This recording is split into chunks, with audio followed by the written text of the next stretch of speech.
Have you ever wondered why it's so hard for some people to apologize or forgive? Why is it so difficult? There are no angels or devils. We're all capable of either. Probably been either. We've all made small and large mistakes, but we grew from them. First, we have to look at what causes people to be stressed and what causes them to be calm. Every relationship requires safety, security, trust, and love. Every relationship, marriages, business partners, friendships, they all need those four things. What type of environments can be stressful? All of them. You just don't know unless you pay attention and you ask questions. Which one of them started the stress? And where did it escalate to? Stress in one area of your life can easily be carried into another area, causing stress in that part of your life. Let's look at some examples. First, one person gets stressed out, maybe at home, gets in the car, gets stressed out in traffic, gets to work, and yells at somebody. The other person takes it personally and yells back. And the more each person yells at the other person, the more damage there is to the relationship. As opposed to the one person comes from home upset, gets in traffic, gets more upset, gets to work, and yells at someone.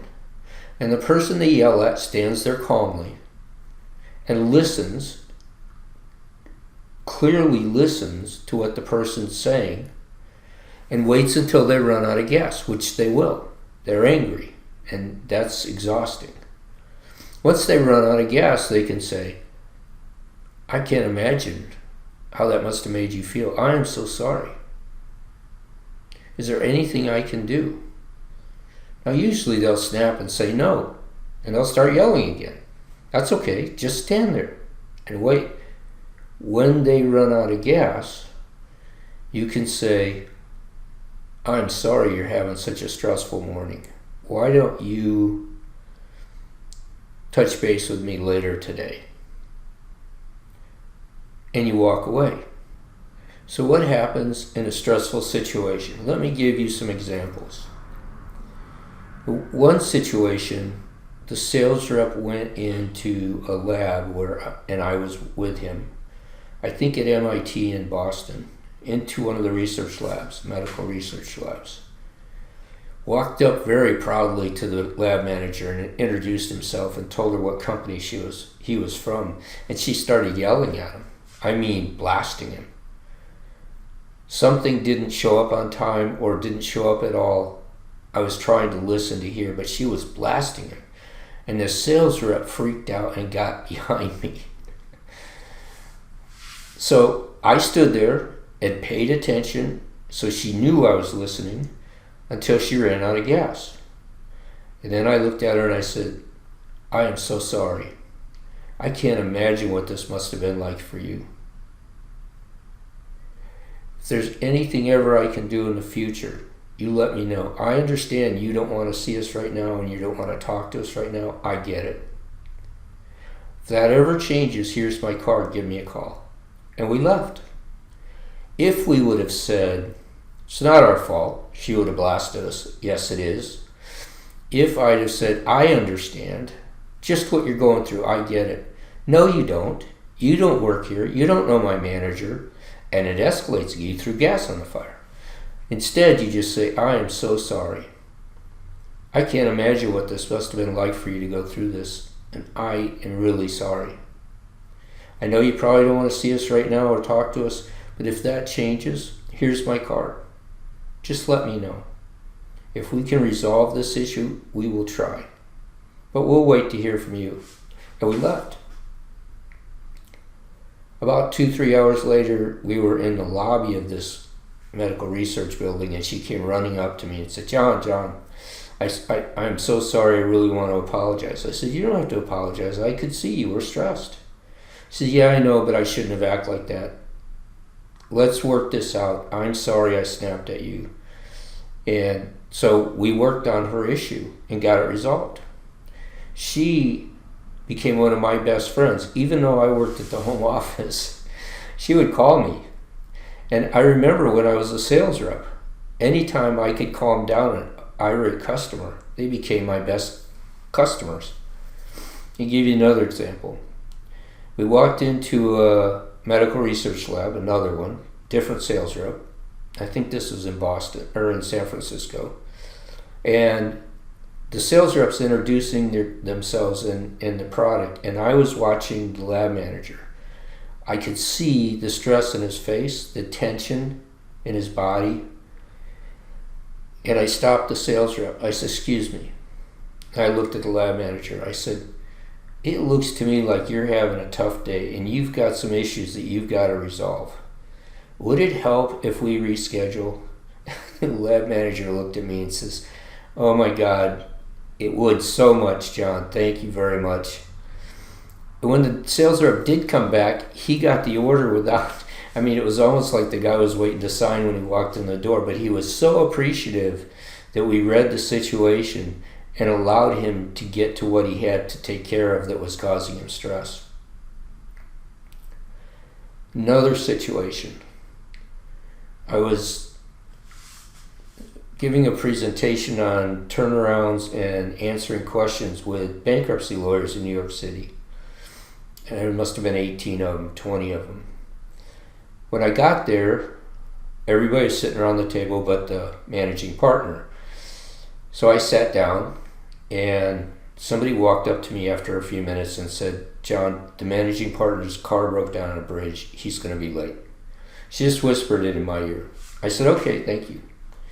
And it probably wasn't too long, 10, 15, 20 minutes. He walked in, sat down. And I said, could I see if I can make a point right now? And he hesitated. He says, okay, let's see. So I went around the room and I said, the managing partner just came in late. He looks stressed. What do you think happened? People said, well, we lost a major client. Well, they had to fire a lawyer. And on and on, all these horrible situations. The manager was just looking at me. And I said to him, can you imagine what the rumor mill would have been if you guys would have all left? I said, the managing partner's car broke down on a bridge. He had to wait to get a ride in the middle of a New York bridge. It was ungodly stressful, I'm sure. But I hope you can see that you shouldn't jump to conclusions. That manager was so appreciative of the fact that I handled the stress in all of his lawyers' minds so we could get on with our meeting. What happens after a stressful upset? Well, one of two things. Neither person apologizes because neither person wants to lose face. Most upsets, most challenges, there's two sides to it. Most, if not all, there's blame to go around on both sides. But neither one wants to apologize because they don't want to lose face. They don't want the other person to say, see, I told you you were wrong, you had to apologize. Or, it's about time, I can't believe how long it took you to apologize. All those things are derogative and cause the person to feel like they've lost face.